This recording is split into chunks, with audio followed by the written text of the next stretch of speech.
पूछ कर देख लीजिए, कम ही लोग तस्लीम करेंगे कि वो सोते में खराटे लेते हैं। I really don't know that I snore.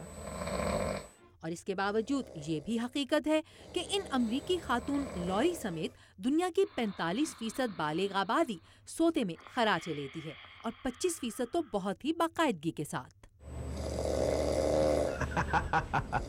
It's really loud.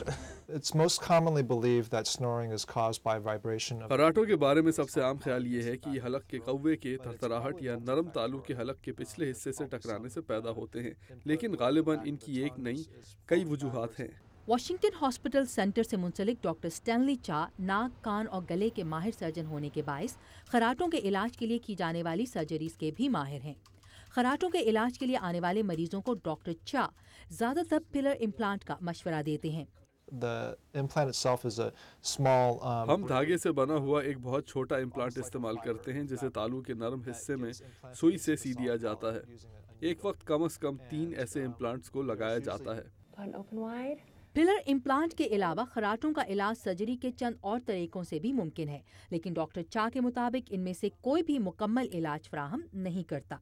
यही बड़ी वजह है कि इनके अस्पताल में खराटों से मुतालिक बहुत कम सर्जरीज की जाती हैं। लेकिन अमरीकी मीडिया पर खराटों के इलाज के लिए दस्तयाब मसनूआत के इश्तहारात की कोई कमी नहीं, जिनमें से कुछ मौसर और कुछ अपने दावों के बरक्स कुछ इतनी मौसर साबित नहीं होती। snoring itself is not खराटे लेना बजाते खुद संजीदा तिब्बी मसला नहीं, लेकिन नींद में खलल की बीमारी खतरनाक हो सकती है।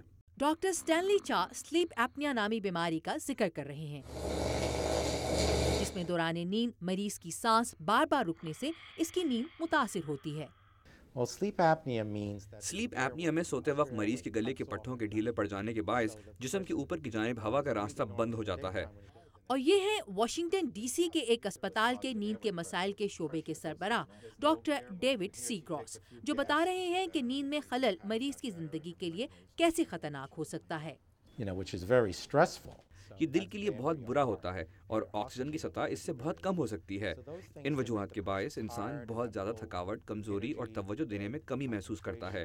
इसके अलावा ऐसे मरीजों को स्ट्रोक, दिल का दौरा, हाई ब्लड प्रेशर और ऐसे ही दूसरे मसाइल हो सकते हैं। लेकिन खराटे लेने और ऑब्स्ट्रक्टिव स्लीप एपनिया या नींद के खलल का आपस में क्या ताल्लुक है? खराटे लेने वाले ज़्यादातर अफराद स्लीप एपनिया या बेख्वाबी का शिकार नहीं होते, लेकिन नींद के खलल का शिकार अक्सर लोग खराटे लेते हैं और ख़ास तौर से बहुत ऊंचे खराटे। मैं यहाँ इसलिए आया हूँ क्योंकि मेरे दिल के डॉक्टर का ख्याल है कि मुझे सांस की दुश्वारी का मसला है। ये रिटायर्ड सरकारी मुलाजिम माइकल बैलर्ड हैं, जो नेशनल रिहेबिलिटेशन हॉस्पिटल में डॉक्टर ग्रॉस की सरबराही में काम करने वाली नींद की तशखीस के लिए कायम स्लीप लैब में इलाज के लिए आए हैं। स्लीप लैब्स में दौरान नींद जदीद तरीन मशीनों की मदद से माइकल बैलर्ड जैसे मरीजों का मुआयना किया जाता है। यहाँ मरीज के जिस्म पर बहुत सी तारें लगाकर उसे एक कमरे में सुलाया जाता है। ये तारें मरीज से मुतालिक डाटा मुल्हिका कमरे में मौजूद कंप्यूटर को भेजती हैं। डॉक्टर ग्रॉस की राय में अमेरिका भर में ऐसी लैब्स की एक बड़ी तादाद काम कर रही है। इंसान की नींद पर की जाने वाली किसी किस्म की तहकीक या स्लीप स्टडी के बगैर इस मर्ज की यकीनी तशखीस मुमकिन नहीं। तशखीस के बाद इस बीमारी के इलाज का मरहला आता है, जो सीपैप नामी मशीनों के जरिए किया जाता है। इस मशीन के जरिए मरीज के मुंह और नाक में ताज़ा हवा को मरीज के लिए दरकार एक मखसूस प्रेशर के साथ दाखिल किया जाता है। डॉक्टर ग्रॉस का कहना है कि चूंकि मोटापा नींद में खलल के मर्ज की एक बड़ी वजह है, मगरिब समेत दुनिया के किसी भी हिस्से में जहां मोटापे की वबा फैलती है, नींद के खलल के मरीजों में भी इजाफा होता है। Ayesha Khalid, Urdu VOA, Washington.